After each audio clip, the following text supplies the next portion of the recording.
Oui, n'oublions jamais la fragilité de ce que nous sommes, mais aussi la force d'âme, l'engagement et l'héroïsme de ceux qui nous ont permis, depuis 82 ans, à nouveau, d'être libres, à nouveau, d'être une nation et une république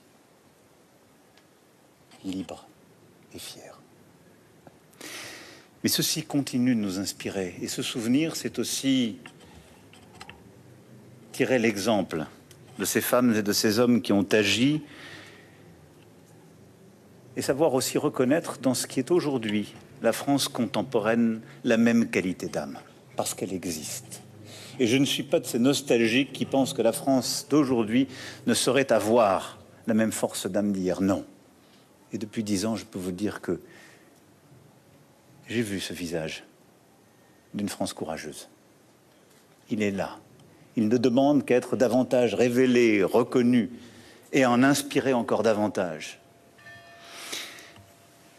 La France continue d'être une grande puissance de liberté.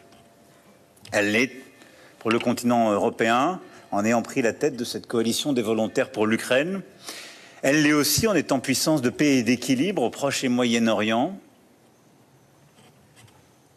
Et c'est aussi pour cela qu'en cette journée, je veux m'incliner avec beaucoup de respect, une fois encore, devant nos morts pour la France. Et j'ai une pensée particulière pour l'adjudant-chef Arnaud Frion, mort pour la France en Irak en mars dernier, au sergent-chef Florian Montorio et au caporal-chef Anissé Girardin, mort pour la France au Liban en avril dernier. Ils se battaient pour la liberté des autres. Ils se battaient pour la paix dans cette région. Ils se battaient au nom des engagements de la France.